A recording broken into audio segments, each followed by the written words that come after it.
प्रदेश में बाढ़ और बारिश को लेकर सियासत जारी है। एक दूसरे पर आरोप प्रत्यारोप का दौर चल रहा है। इसी बीच राहुल गांधी के हरियाणा आगमन को लेकर भी वार पलटवार शुरू हो गया है। भारतीय जनता पार्टी के प्रदेश प्रभारी विप्लव देव की ओर से राहुल गांधी के दौरे को लेकर तंज कसा गया है। उनका कहना है कि राहुल गांधी ने हरियाणा में आकर खेती की, जिसकी वजह से पूरा हरियाणा बाढ़ में डूब गया। हरियाणा में बाढ़ बारिश पर जारी राजनीति में अब कांग्रेस नेता राहुल गांधी की भी एंट्री हो गई है।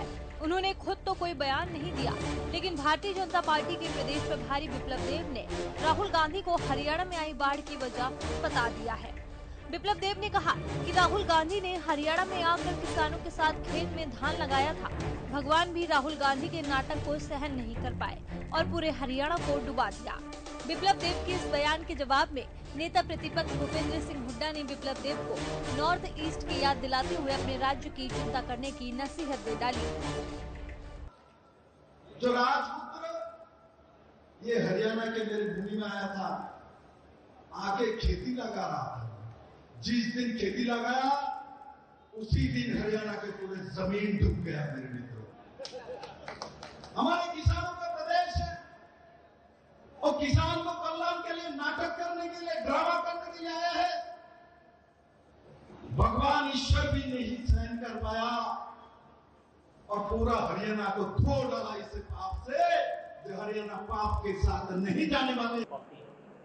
जब से वो यहाँ आए हैं, जब से वहाँ क्या हो रहा है भाई नॉर्थ ईस्ट में, देखे ना, अपना देखें जाके वहाँ क्या हो रहा है मिजोरम में। भाजपा नेता और त्रिपुरा के पूर्व मुख्यमंत्री विप्लव देव के इस बयान से सियासी गर्मी बढ़ गई। पूर्व मुख्यमंत्री एवं नेता प्रतिपक्ष भूपेंद्र सिंह हुड्डा ने इस बयान का पलटवार किया। उन्होंने कहा कि विप्लव देव हरियाणा की बजाय नॉर्थ ईस्ट को देखें, वहां आजकल क्या क्या हो रहा है।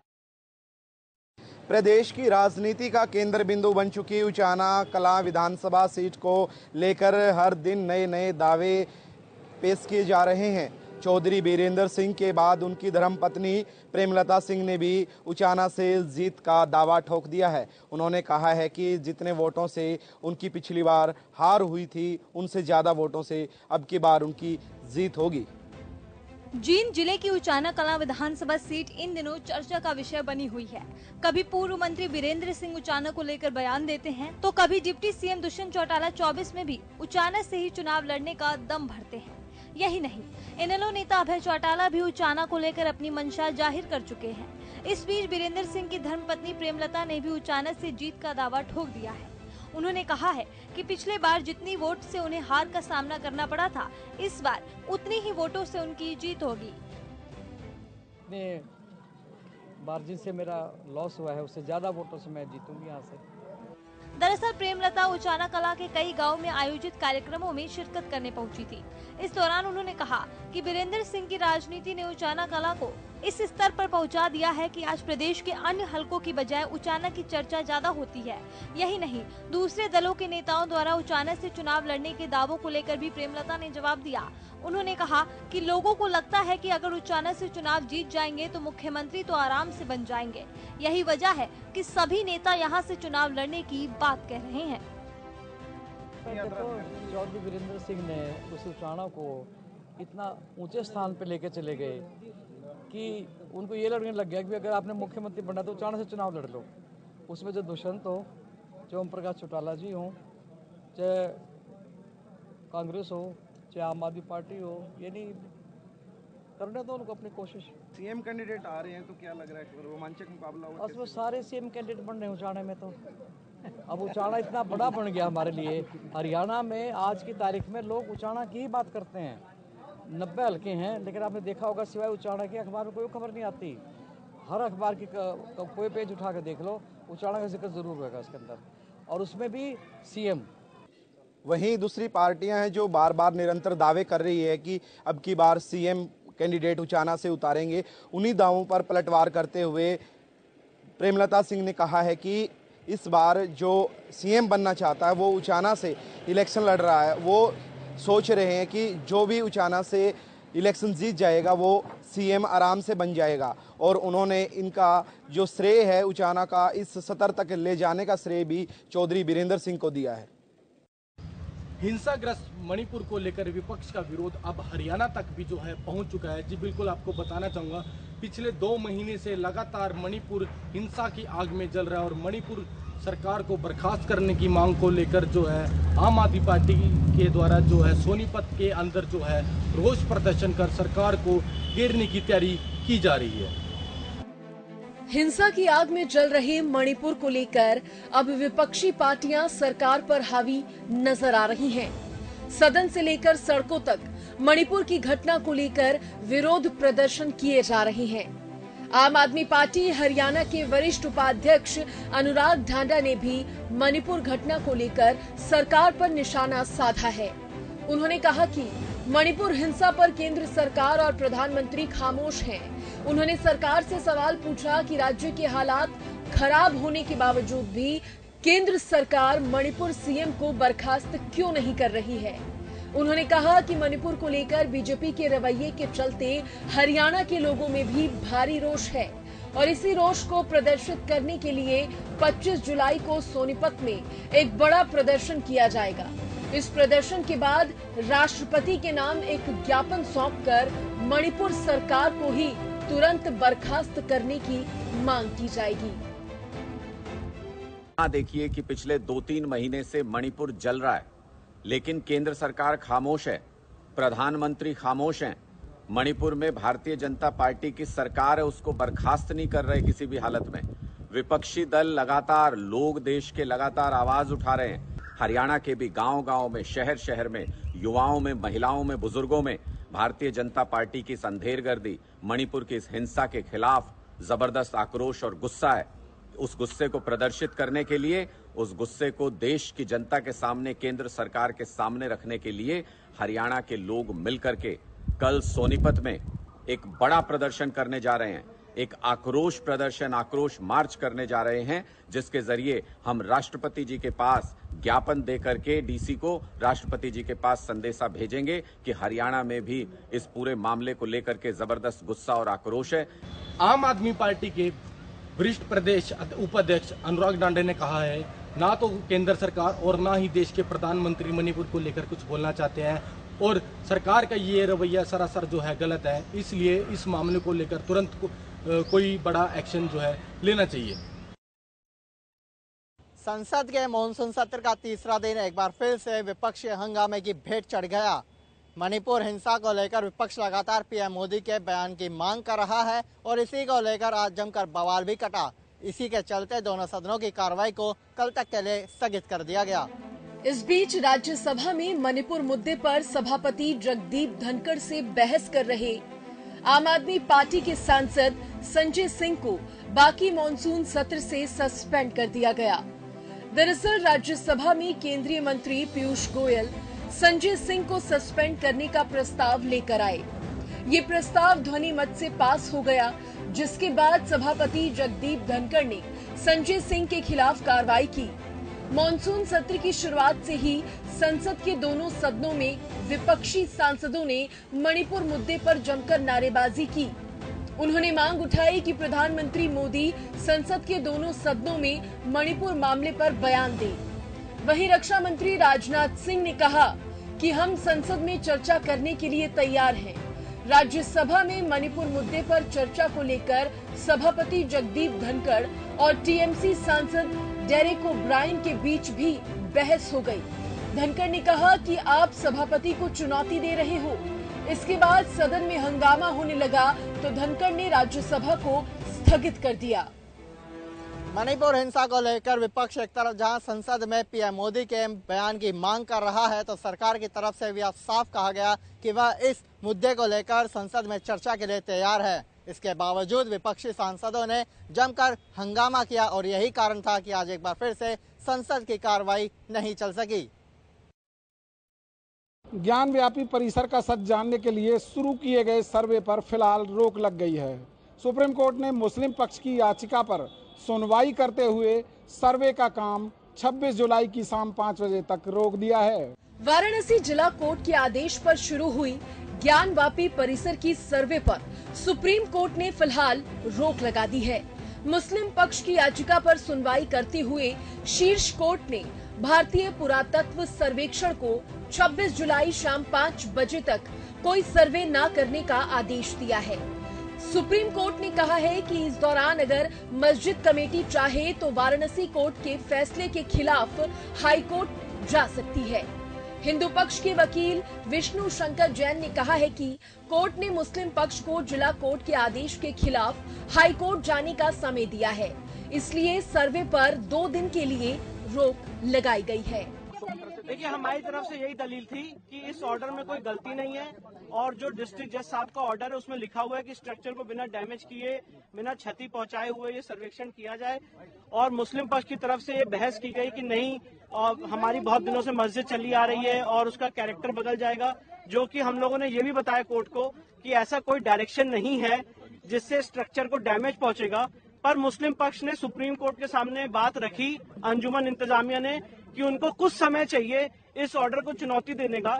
इसलिए माननीय सुप्रीम कोर्ट ने डिस्ट्रिक्ट जज वाराणसी के ऑर्डर पे 2 दिन के लिए एक इंटरिम रोक लगाई है और इलाहाबाद हाईकोर्ट के सामने मामला जाएगा और इलाहाबाद हाईकोर्ट फिर दोबारा फ्रेश इसे डिसाइड करेगी कि ये रोक रहनी है कि नहीं रहनी है, ये ऑर्डर सही है कि गलत है। दरअसल वाराणसी की अदालत ने मस्जिद में साइंटिफिक सर्वे का आदेश दिया था।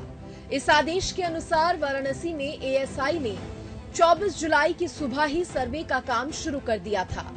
सुबह 6:30 बजे ही 30 सदस्यीय एएसआई टीम ज्ञानवापी पहुंच गई थी।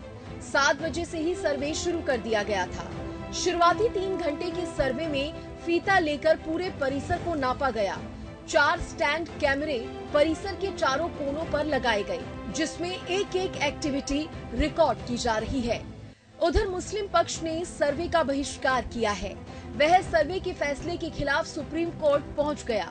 सुप्रीम कोर्ट में याचिका को लेकर सुनवाई हुई। सीजेआई ने यूपी सरकार से पूछा कि एएसआई वहां क्या कर रही है, ज्ञानवापी में सर्वे की यथास्थिति क्या है। कोर्ट में यूपी सरकार की ओर से कहा गया कि ज्ञानवापी परिसर में किसी तरह की खुदाई नहीं की जा रही है, जैसे आरोप मुस्लिम पक्ष की ओर से लगाए गए थे। इस पर मुस्लिम पक्ष के वकील ने सुप्रीम कोर्ट को बताया कि प्रशासन ने हिंदू और मुस्लिम दोनों पक्षों और उनके वकीलों को बुलाकर सर्वेक्षण को लेकर बात कही थी। इस पर हमने कल ही डीएम को मना कर दिया था कि हम सर्वे में शामिल नहीं होंगे। इसके बावजूद सर्वे शुरू करवा दिया गया। सुप्रीम कोर्ट के सर्वे पर रोक लगाते हुए मुस्लिम पक्ष को जिला अदालत के फैसले के खिलाफ हाई कोर्ट जाने की बात कही है। अब देखना होगा कि जब इलाहाबाद कोर्ट से इस मामले पर सुनवाई होगी तो जिला कोर्ट का फैसला बरकरार रहेगा या फिर सर्वे को लेकर नया आदेश सुनाया जाएगा। राजस्थान विधानसभा में आज उस वक्त हंगामा हो गया जब अपनी ही सरकार को घेरने के लिए पूर्व मंत्री राजेंद्र गुड्डा लाल डायरी लेकर सदन में पहुंच गए। इस दौरान खींचतान हुई, धक्का मुक्की हुई, लेकिन डायरी का राज नहीं खुल पाया। वहीं गुड्डा का आरोप है कि कांग्रेस विधायकों ने उनके साथ मारपीट की। राजस्थान विधानसभा में सोमवार का दिन काफी हंगामे वाला रहा।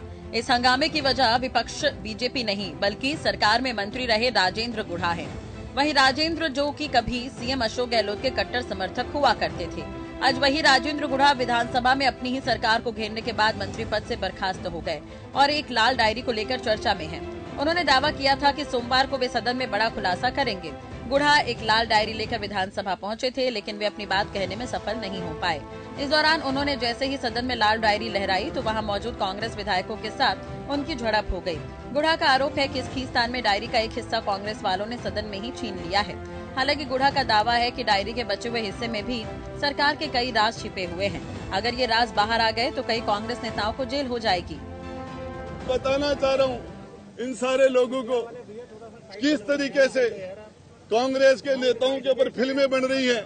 मेरे पास वो डायरी थी, वो डायरी मेरी छीन ली गई।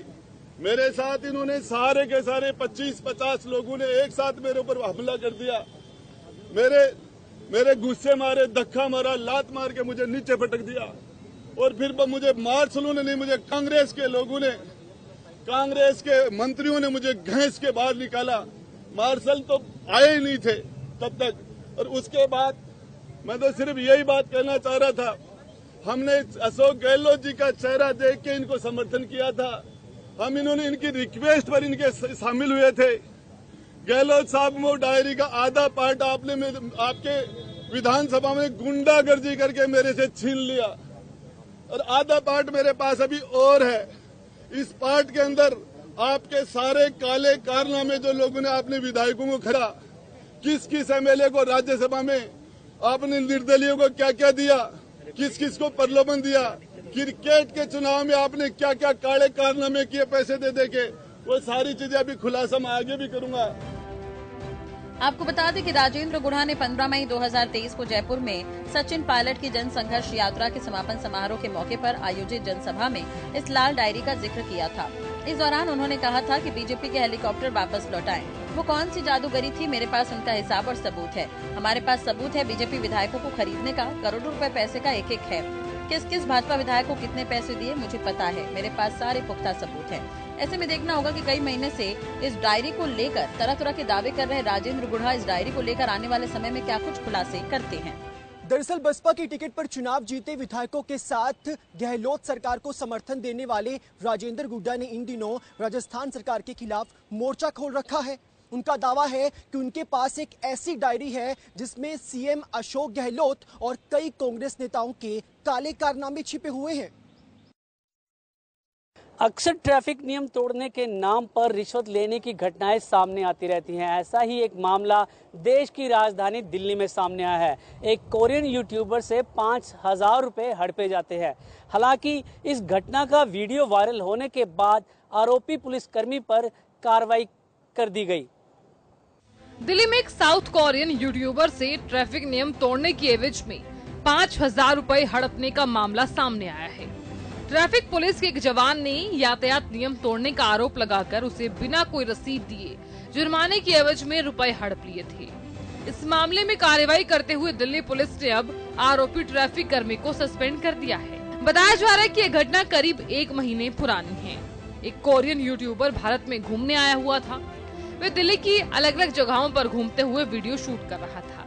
इस दौरान दिल्ली की सड़कों पर ड्राइव कर रहा था। तभी एक ट्रैफिक कर्मी उसके पास आता है और यूट्यूबर को कहता है कि उसने ट्रैफिक नियमों की उल्लंघना की है, इसलिए उसे फाइन के रूप में 5,000 रुपए देने होंगे।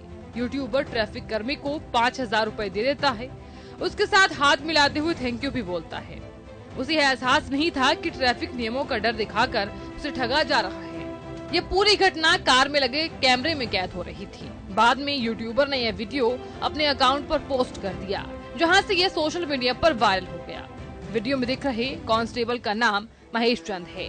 घटना का वीडियो वायरल होने के बाद दिल्ली पुलिस ने उस कांस्टेबल को सस्पेंड कर जांच शुरू कर दी है। दरअसल किसी भी तरह का कोई चालान होता है तो ट्रैफिक पुलिस द्वारा एक रिसिप्ट दी जाती है, मगर इस मामले में ऐसा कुछ नहीं हुआ।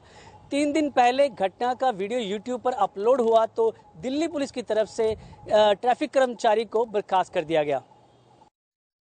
दिल्ली में यमुना का बढ़ता हुआ जलस्तर एक बार फिर से राजधानी वासियों को डराने लगा है। दिल्ली में एक बार फिर बाढ़ का खतरा मंडराने लगा है। दिल्ली में सोमवार यमुना का जलस्तर 206.56 मीटर दर्ज किया गया। दिल्ली में एक बार फिर से बाढ़ जैसे हालात बनते नजर आ रहे हैं। यमुना एक बार फिर से खतरे के निशान से ऊपर बह रही है। सोमवार सुबह नदी का जलस्तर 206.56 मीटर तक पहुंच गया। ये सामान्य से 1.23 मीटर ज्यादा है। ऐसे में यमुना किनारे पर फिर से बाढ़ का खतरा बढ़ गया है। खतरे को देखते हुए लोग पहले ही राहत शिविरों में वापस आने लगे हैं। दरअसल हिमाचल में हुई बारिश के बाद यमुना के जलस्तर में एक बार फिर से बढ़ोतरी दर्ज की गई है। वहीं यमुना के बढ़ते जलस्तर को देखते हुए पुराने यमुना ब्रिज पर रेलगाड़ियों की आवाजाही बंद कर दी गई है। रेलवे ने आदेश जारी करते हुए दिल्ली और शाहदरा के बीच रेलगाड़ियों की आवाजाही को रोक दिया है। वहीं मौसम विभाग ने देश के कई इलाकों में भारी बारिश की चेतावनी जारी की है। ऐसे में यदि हिमाचल में और बरसात होती है तो दिल्ली में पहले जैसे हालात फिर से बन सकते हैं। दिल्ली में बढ़ते हुए यमुना के जलस्तर को देखते हुए लोहा पुल पर ट्रेनों की आवाजाही बंद कर दी गई है। आपको बता दें कि यमुना किनारे रहने वाले लोग पहले ही एहतियातन राहत शिविरों में पहुंच चुके हैं। पोर्ट ब्लेयर में रविवार को भारी बारिश के बीच नवनिर्मित वीर सावरकर एयरपोर्ट की छत का एक हिस्सा गिर पड़ा। इसका एक वीडियो भी सोशल मीडिया पर तेजी से वायरल हो रहा है। 18 जुलाई को पीएम मोदी ने सावरकर इंटरनेशनल एयरपोर्ट की जिस शानदार इमारत का उद्घाटन किया था, उस इमारत की छत का एक हिस्सा रविवार को भारी बारिश के चलते गिर पड़ा।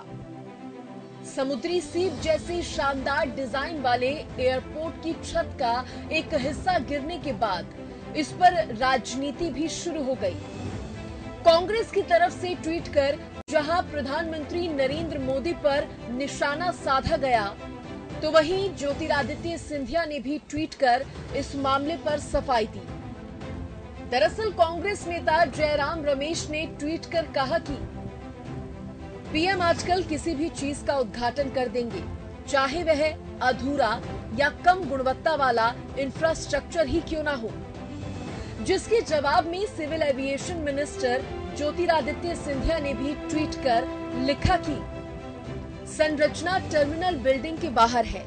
इसके अलावा सीसीटीवी के काम के लिए फॉल्स सीलिंग का एक हिस्सा जानबूझकर ढीला किया गया था।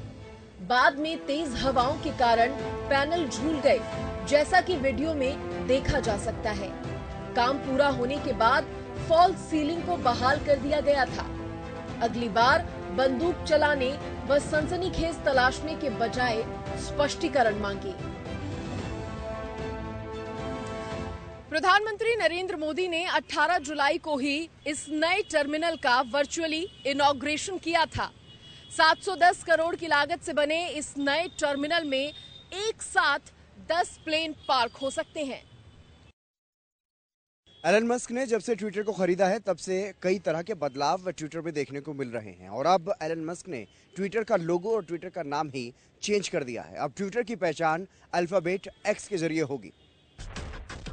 माइक्रो ब्लॉगिंग साइट ट्विटर का लोगो अब बदल चुका है। नीली चिड़िया की जगह अब इंग्लिश अल्फाबेट एक्स को ट्विटर का नया लोगो बनाया गया है। यही नहीं, ट्विटर का नाम भी बदल दिया गया। कंपनी के मालिक एलन मस्क ने x.com को twitter.com से जोड़ दिया है, यानी x.com लिखने पर अब आप सीधे ट्विटर की वेबसाइट पर पहुंच जाएंगे। इसी के साथ ही एलन मस्क ने अपनी प्रोफाइल पिक भी बदल दी है। प्रोफाइल पिक में भी अल्फाबेट एक्स की फोटो ही लगाई गई है। उन्होंने एक वीडियो भी पिन किया है जिसमें ट्विटर का लोगो एक्स में बदलते हुए दिखाई दे रहा है। बता दें कि एक्स एक ऐसा प्लेटफॉर्म होगा जो सब कुछ डिलीवर कर सकता है, यानी पेमेंट, बैंकिंग और ई-कॉमर्स जैसी सर्विसेज भी। वहीं ट्विटर की सीईओ लिंडा याकारिनो ने यह कहा है कि एआई पावर्ड एक्स हमें उन तरीकों से कनेक्ट करेगा जिनकी हम अभी कल्पना करना शुरू कर रहे हैं। अब आपको बताते हैं कि एक्स लेटर से एलन मस्क का क्या नाता रहा है। साल 1999 में मस्क ने एक ऑनलाइन बैंकिंग कंपनी खोली थी जिसका नाम x.com रखा गया। बाद में उन्होंने अपनी इसी कंपनी को एक अन्य कंपनी के साथ मर्ज कर दिया था और इसका नाम पेपल बन गया था। साल 2017 में मस्क ने पेपल से URL x.com को फिर से खरीदा था। उन्होंने इस दौरान ट्वीट करते हुए लिखा कि इस डोमेन का उनके लिए बहुत भावुक मूल्य है। एक्स अंग्रेजी शब्द से एलन मस्क का गहरा नाता है। साल 1999 में एक कंपनी एलन मस्क ने बनाई थी जिसका नाम x.com रखा गया था और अब एक बार फिर से एक्स शब्द के प्रति अपना प्यार एलन मस्क ने जाहिर किया है।